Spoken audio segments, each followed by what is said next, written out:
राहुल जी से गुजारिश करूंगा कि अब शुरुआत। धन्यवाद जयराम जी। कल प्रधानमंत्री जी ने पार्लियामेंट में 2 घंटे, शायद 2 घंटे 13 मिनट भाषण किया। उसमें अंत में 2 मिनट उन्होंने मणिपुर की बात की।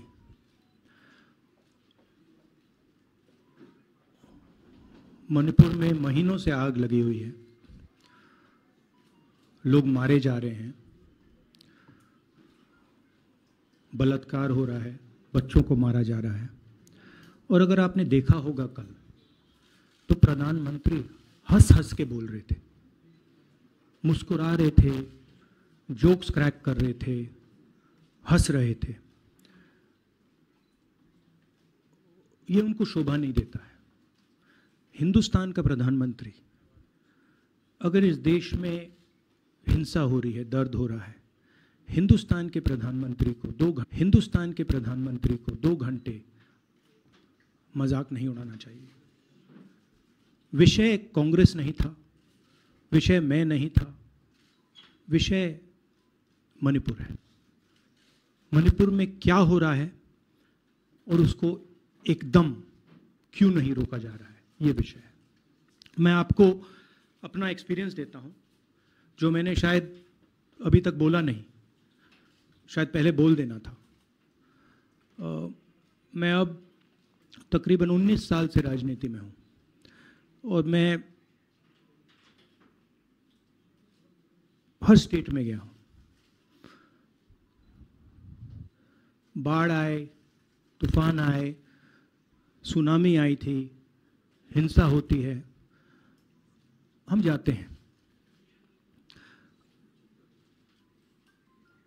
19 साल के एक्सपीरियंस में जो मैंने मणिपुर में देखा और सुना, वो मैंने कभी पहले नहीं सुना था।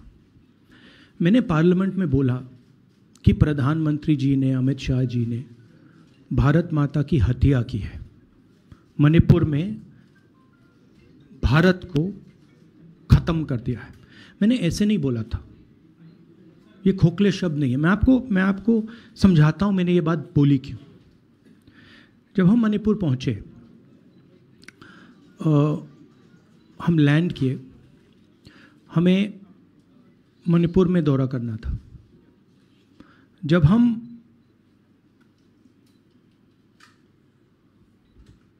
मेटे एरिया में गए, हमें साफ कहा गया था कि अगर आपकी सिक्योरिटी डिटेल में कोई भी कुकी होगा, उसको आप यहां मत लाइए, क्योंकि हम उसको मार देंगे। और जब हम कुकी के एरिया में गए, हमें कहा गया अगर कोई मेटे आपकी सिक्योरिटी डिटेल में होगा, उसको आप मत लाइए, उसको हम गोली मार देंगे। हम जब गए, हमें मेटेज को परे करना पड़ा, हमें कुकीज को परे करना पड़ा। मतलब एक स्टेट नहीं है, आज 2 स्टेट है। स्टेट की हत्या कर दी गई है और उसको चीर दिया गया है। इसलिए मैंने बोला, हिंदुस्तान की हत्या मणिपुर में बीजेपी ने कर दी है। और जब मैंने कल प्रधानमंत्री को देखा हंसते हुए, मजाक उड़ाते हुए, मैं समझ नहीं पा रहा था कि हिंदुस्तान का प्रधानमंत्री इस प्रकार से कैसे बोल सकता है। प्रधानमंत्री को यह पता नहीं लग रहा है कि हमारे देश में क्या हो रहा है। छोड़िए, नहीं जाना चाहते हैं, उसके भी कारण है, शायद मैं बता नहीं सकता हूं आपको। तो मणिपुर के बारे में बोले तो हिंदुस्तान की आर्मी, आप सब जानते हो, सेना को आप जानते हो, जो मणिपुर में हो रहा है, हिंदुस्तान की सेना उसको 2 दिन में रोक सकती है। 3 दिन नहीं लगेंगे। अगर हिंदुस्तान की आर्मी को कहा गया कि यह तमाशा बंद करो, 2 दिन में यह तमाशा, ड्रामा बंद हो जाएगा। प्रधानमंत्री मणिपुर को जलाना चाहते हैं, आग बुझाना नहीं चाहते हैं। ये है सच्चाई। अब आप अपने सवाल पूछिए। Would you like me to say it in English? I watched the Prime Minister of India yesterday speaking for 2 hours, laughing, joking, lagawing naras in the parliament. The Prime Minister would say one line and the entire BJP would shout another nara. You know, the Prime Minister seems to have forgotten that the state of Manipur is on fire and has been on fire for 4 months. Women and children are dying over there. People are being murdered. Women are being molested, are being raped. And the Prime Minister of India is sitting in the middle of the parliament, shamelessly laughing. This is not about Rahul Gandhi. This is not about the Congress party. This is not about the opposition. This is about India. It's about our country. A state has been decimated. It has been destroyed. It does not exist anymore. And it has happened because of the politics of the BJP. Divide and rule and burn. That is why in my speech I said, Bharat Mata has been murdered in Manipur. It's very interesting. For the first time, the words Bharat Mata have been expunged from the parliament. It's an insult to those words. Whatever I said that is wrong. I have said Bharat Mata, which is an idea, which is the idea of India, where everybody lives peacefully, harmoniously, with affection, has been killed in Manipur. It's a fact. So, the word itself now cannot be spoken by the people of India. We cannot say Bharat Mata in parliament.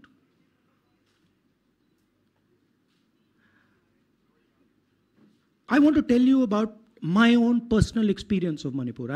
I've spoken to you about, I spoke in parliament about the women I met, the pain I heard, but I want to tell you why I said India has been murdered in Manipur. And I said it because Manipur no longer exists as a state.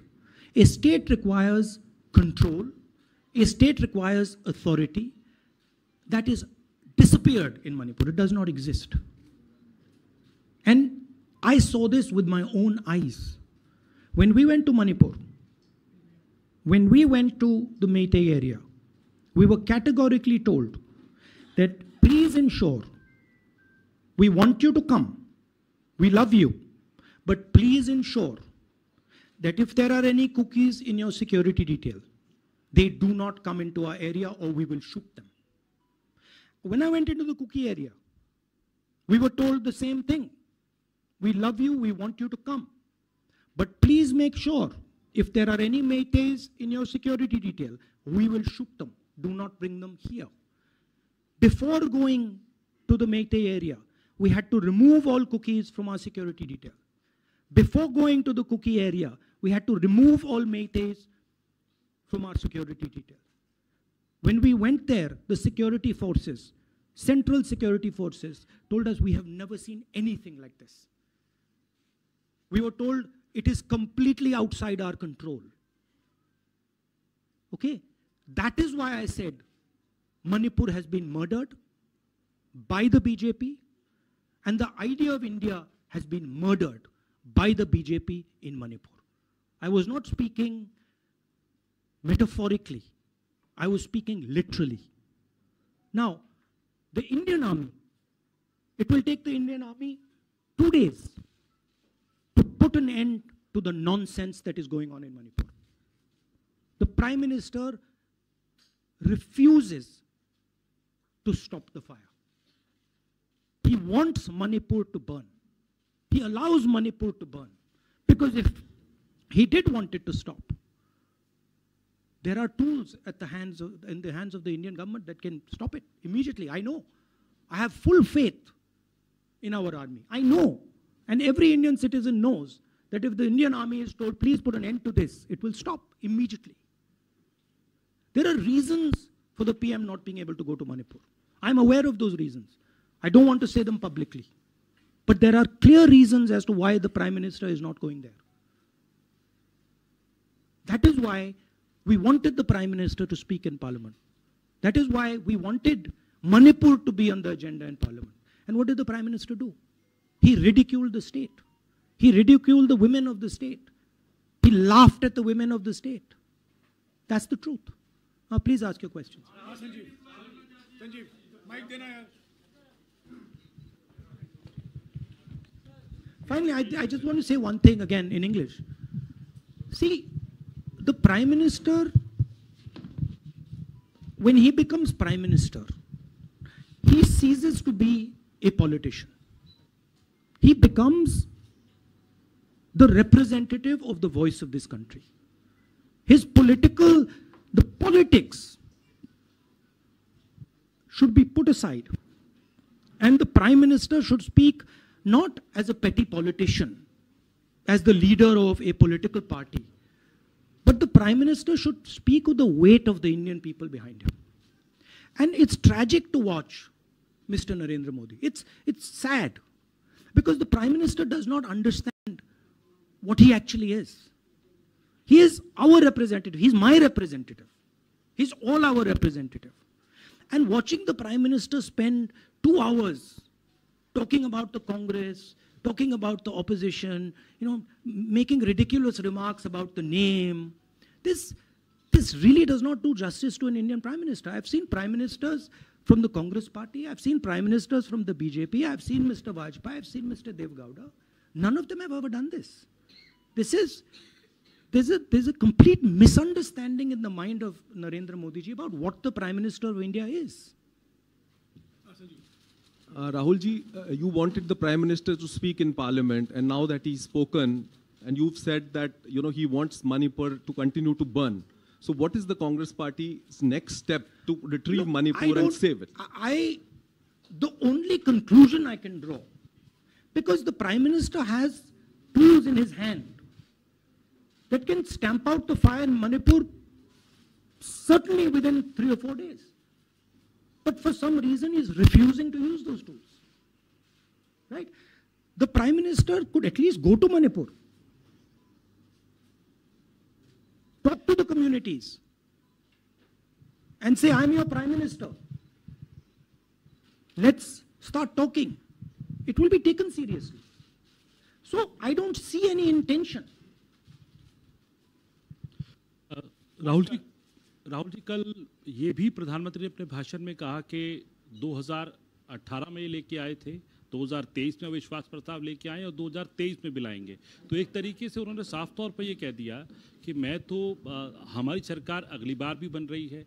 एक political बात भी उन्होंने कही। तो आप उनके पूरे भाषण को आप ये कह रहे हैं कि वो पॉलिटिकल भाषण ज़्यादा था, मणिपुर पे बात बहुत कम थी, तो इसको कैसे देखते हैं? नहीं, भाषण हिंदुस्तान के बारे में नहीं था, भाषण नरेंद्र मोदी जी के बारे में था।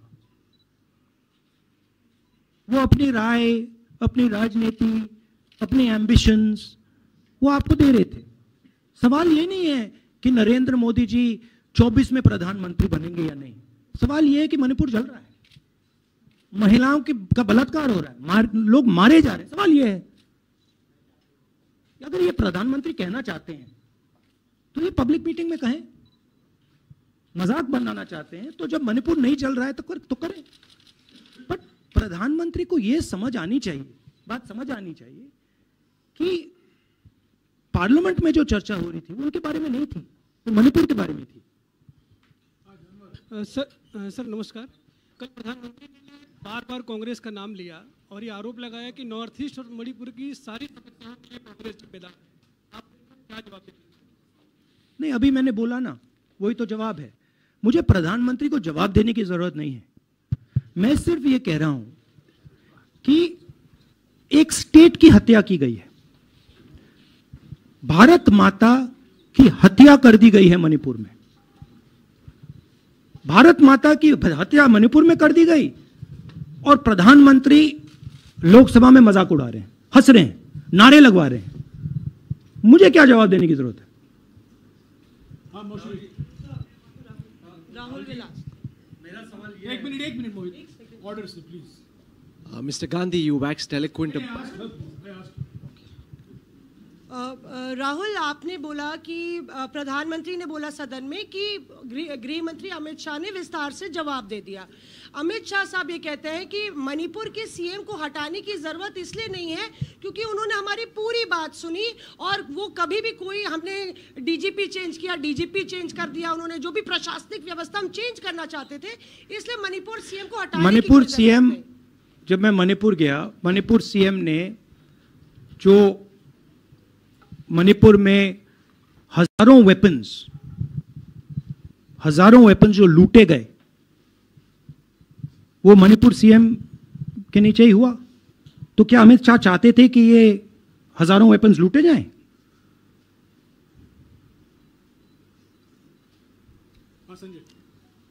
राहुल जी, जो हिंसा चल रही है, क्या अमित शाह चाहते हैं कि हिंसा चलती जाए? चीफ मिनिस्टर उसको रोक नहीं पा रहा है। अमित शाह जी कह रहे हैं कि भैया वो हमारी बात मान रहा है, तो क्या आप चाहते हैं कि मणिपुर चलता जाए?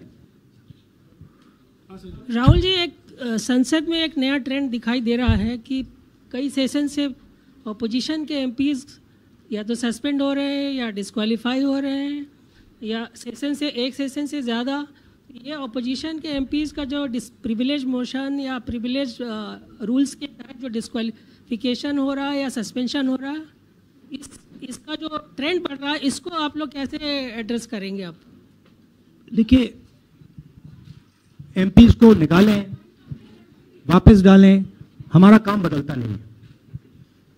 हमारा लक्ष्य जो मणिपुर में हो रहा है उसको रुकवाने का है।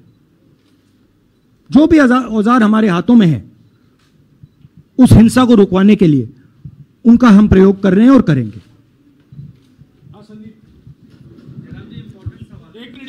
Yeah, Mr. Gandhi, you talked about using the army, deploying the army to control violence. You spoke that in Parliament. You've repeated here. But the BJP has criticized you and even previous Congress governments, saying that we want to solve the issue through dialogue. And they've criticized that in the 60s, in 64, the Mizo National Famine Front was bombed by the Indian Army, by the Indian Air Force. So they said that, you know, they do not believe in... I have never heard, in my entire career, I have never been told, anywhere I have been in India, that if you take this person as a security officer with you, we will put a bullet in his head. I have never heard it. And I heard it twice in Manipur. That means there is no dialogue in Manipur. There is pure violence taking place in Manipur. The first step is to stop the violence, put an end to it. I point out the army, but what I mean is that the Prime Minister has multiple instruments in his hands. He's not using them. It's been burning for 4 months. He's doing nothing and he's laughing. I'm amazed people can't see this. That he's sitting in Parliament and laughing. Jairam ji, Last question. Jairam जी, मोहित दुबे हूँ news nation से। आपने 37 minute का भाषण... जयराम जी, राहुल जी नहीं, मतलब आप मुझसे जयराम कर रहे हैं या उनसे? राहुल जी, जय सिया राम। राहुल जी, आपने 37 मिनट का भाषण लोकसभा के भीतर दिया और 37 मिनट में सिर्फ आपको करीब 14 मिनट ही दिखाया गया, बाकी आपके चेहरे पे कैमरा नहीं था और आप मणिपुर गए, मैक्सिमम टाइम आपने मणिपुर के ऊपर बोला। इस परंपरा को आप किस तरीके से देखते हैं? पता नहीं, शायद कॉन्ट्रडिक्शन है। शायद पीएम मेरा चेहरा टीवी पे नहीं देखना चाहते, मगर फिर पीएम मेरी वीडियो के बारे में बात करते हैं, तो पता नहीं क्या है, बट मुझे लगता है शायद उनको मेरा चेहरा टीवी पे देखना अच्छा नहीं लगता। कोई प्रॉब्लम नहीं है। जो मैंने बोलना था, देखिए, मुझे अपना काम करना है। मैं जानता हूं कि मीडिया पे कंट्रोल है, लोकसभा, राज्यसभा, टीवी पर कंट्रोल है, वो उसके बारे में मैं कुछ ज़्यादा नहीं कर सकता हूं, मगर मुझे अपना काम करना है, मैं अपने काम को करता हूं। जहां भी भारत माता पर आक्रमण होगा, वहां मैं आपको खड़ा मिलूंगा, भारत माता की रक्षा करते हुए मिलूंगा।